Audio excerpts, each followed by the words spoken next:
Welcome to the Sisterhood of Sweat. It's Let It Rip Friday. Hi, I'm Linda Mitchell, 54-year-old elite obstacle racer, award-winning fitness competitor, gym owner, and author. Welcome to the Sisterhood of Sweat podcast, where we will approach the difficult topics of life, interview inspiring guests, and bring empowerment to all. This community is a place where we can be who we are instead of who others want us to be. Let's get started. And now, a word from our sponsors, Essential Formulas. Hi, this is Frankie Boyer, and I don't know about your lifestyle, but some days I need roller skates. My lifestyle is crazy busy, and I'm pulled in so many directions. It takes a toll on my health. That's why I am proactive. I don't go a day without my Dr. Ohhira's probiotics. It's just that important to me. As the expression goes, the road to good health is paved with good intestines. Dr. Ohhira's is not just a probiotic supplement, it's a complete flora balancing system, helping to bring your body back into balance naturally. Doctor recommended, made with organic ingredients, dairy and gluten-free, and needs no refrigeration. Perfect for travel. I believe that Dr. Ohhira's probiotics are the best probiotics on the market today. To learn more about Dr. Ohhira's probiotics, visit essentialformulas.com. Dr. Ohhira's probiotics are available at Vitamin Shop, Whole Foods, Sprouts, and other fine health food stores nationwide. And the topic today is, do I go to the funeral of my abuser? I didn't know that I was going to be faced with such a question. I had been on a high, on a roll. We're shooting for the cover of a magazine. We're running off, competing at a show. And then I had my granddaughter here. And then I got the call from my son that my ex-husband had died. And if you're in any situation where you're faced with, do I go to the wedding, the funeral, the event, the place where someone has done you wrong? You're going to go through feelings.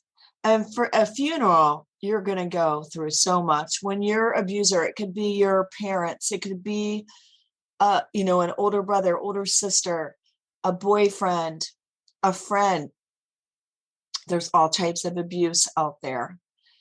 And it doesn't have to be physical. It could be all sorts of abuse, all things that fall. If you're feeling abused, that falls under the spectrum. Narcissistic abuse, maybe a spouse runs off and leaves you with 4 kids.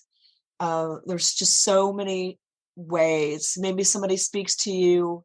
They spoke to you demeaningly for 100 years and assassinated your character. There's so many things that classify as abuse. And you may have been a victim of abuse. So when you're faced with the thought of going to the funeral of your abuser, you may not be prepared, but you're going to grieve just like everyone else. It's going to be a little different, but you're going to feel grief. Like, you're going to feel sadness.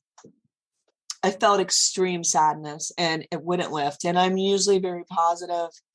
I don't like feeling sad. And it just was this overwhelming sadness because it's so final. It's so complete. I have children with this person. That any wrongs that weren't righted, they're not available to make them right anymore. The apology may never come.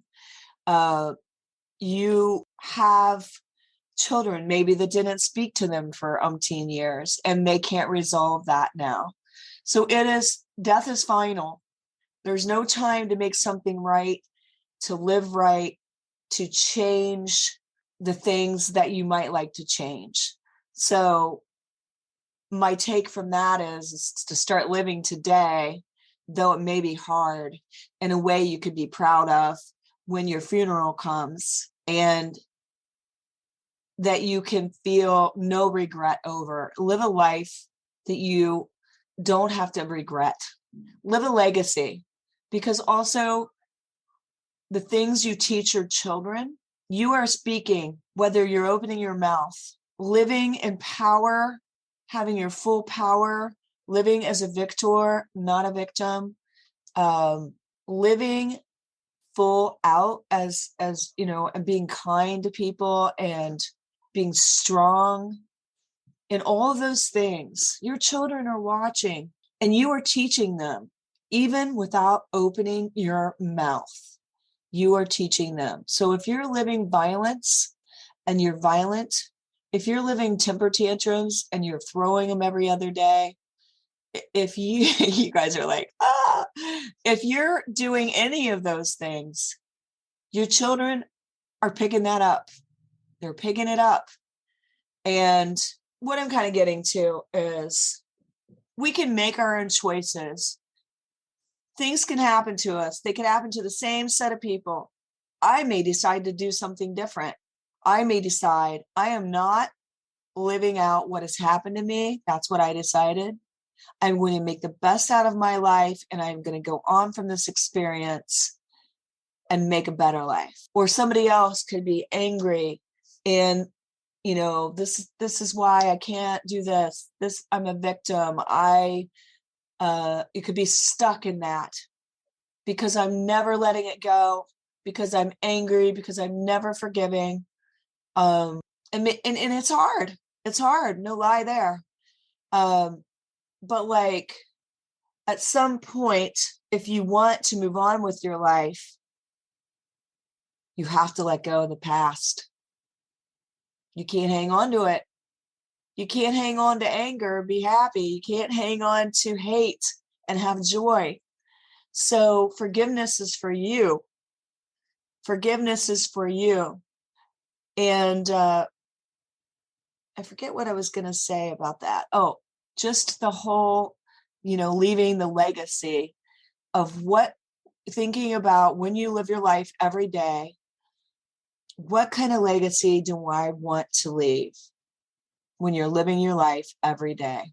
So back to what I kind of lost my train of thought, but back to what I was saying is when you're faced with going to the funeral, you may be feeling like, well, I felt extreme sadness.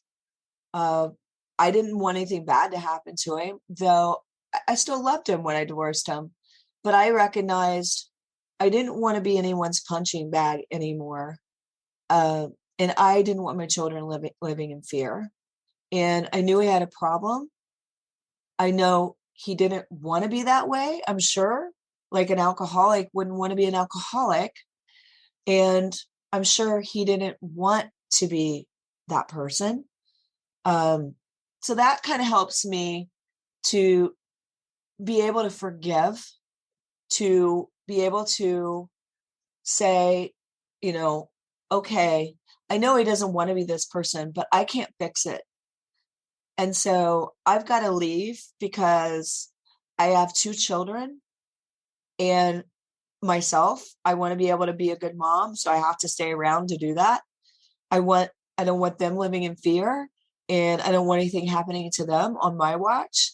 And I'm the responsible adult, and I've got, you know, I was left with no choice when it started turning towards my children, the physical abuse, you know, and in that week I left and I recognized that I've got to do this. But you may leave your abuser and still have love for them. It's kind of messed up, but it's still there. It's like loving someone that has a problem. I knew that my abuser had a problem and I couldn't fix it. And so the further away you get, once you go, you get stronger. And sometimes you get angrier because you recognize what was actually done to you. So, I mean, this is years and years and years ago. You could be holding on to something for years. You may not even recognize it. You think you moved on. You think you're, you know, I might have thought I was, Miss Positive or whatever. So then you face the anger. So after all the sadness, And the next morning, I was so angry and saying things very uncharacteristic of myself. But their feelings all the same, and they're not pretty. And you might even feel like ashamed or guilty, or you might feel a sense of relief that the person that was beating your head into the floor is gone. You might feel relieved, and then you feel guilty for feeling relieved. So it's like this whole gamut. You're probably going to relive all of your trauma. You're going to relive it all because all of a sudden you feel free that you could. It's like your body is just releasing it all. So it's a rough week. It's a rough week because every memory you ever had is going through your mind. And if you have children with them, your children are grieving and they're going to process it differently. And as a parent, you're going to feel every ounce of that. So it's every bit. Allow yourself all these feelings. Allow yourself to grieve. Allow yourself to be angry. And just allow yourself to process and realize that you have the right to grieve and have feelings, and don't be ashamed of it. And at the end of the day, I went through the whole process of the grieving, the anger, then finding the good, then realizing, I want my kids to have something good to remember. And also then I wasn't going to go to the funeral. And I felt like I don't need to, there's no reason to, but that still wasn't giving me the peace. And I went on the internet and I scoured it. Everything's on the internet. And this was a topic so huge, I would have never even known, right? So many people have this question. Do I go to my narcissistic mother's funeral? Do I go to my family member's funeral that sexually abused me? Just on and on and on. And I was reading, and it was so healing. It was so healing to be looking at how other people were feeling and what they were thinking, and just look at the processes that people went through and recognize you might feel shame, you might feel guilt, you might feel anger, you might be depressed because you never got the apology. There's so many things. But you can empower yourself today, because it's empowering to own your feelings. It's empowering to face things head on and to process instead of stuff. And so it's been this process this week. And in this process, when I'm faced with a funeral, everybody's like, no, you don't need to go. There's no reason why you should have to go. People will understand, the whole thing. It would have been the easiest thing not to go. But I began to realize after the more I read that I'm ready to let go. I had already forgiven, but I think I needed a little more work on it. I'm ready to stop holding everything that was done to me over his head forever. I'm ready to be done. I'm ready to let go. How many years ago was it? I've moved on. I'm not afraid anymore. I'm not a victim anymore. And the way that I'm looking at it is I'm ready to let go of anger, sadness, and absolve him completely, just to be like, okay, this happened. I moved on. He probably moved on. And I think towards the end, maybe had a better life and was better. But I'm not responsible for that. I can let go of all responsibility for all of it. I can be done. And I'm going to go to that funeral and see whoever I need to see. I'm going to have forgiveness. And I know that that's for me. I'm going to let go of everything. And it's going to be buried in the ground when the ashes are buried. My feelings are going to be like, I'm done. And I don't need to hang on to them anymore. And I'm going to have healing. And I realize that I can be strong. I can be a role model for my children. I no longer have to be afraid. I'm not a victim hiding under a rock. I'm still here. I'm still alive. I'm living the life of my dreams, and I can let go of the past. And I hope that has helped anyone out there that may have struggled with somebody, having to go to an event where you're like, do I go? Oh my gosh, my cheater is going to be there with his significant other who he cheated on me and lied to me for umpteen years. Empower yourself today. You're stronger than that.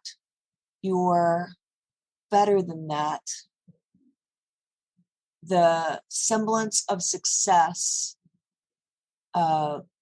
show that you can go on, just kind of like in the movie, right? The Titanic. And that is a true testament to who you are. I love each and every one of you. This was short, somewhat, and sweet. Tomorrow will be the funeral. I'll let you know how I feel after the fact. But I'm pulling up my big girl panties, facing everything head on, and being the person I truly want to be. And I wish the same for every one of you out there, anybody that's faced with anything like this. I love to know what you did, what helped you. And not all of us need to go to the funeral of our abuser. No judgment there. But for me, for this girl, that's the way I'm going to roll. And as always, you guys, keep on keeping on. Love each and every one of you. Have a great weekend. Bye, everybody. And I hope that all of our listeners have enjoyed this podcast. And if you guys have really enjoyed this, please review us in iTunes and also share this episode with your friends and your loved ones. Thanks again for listening to the Sisterhood of Sweat.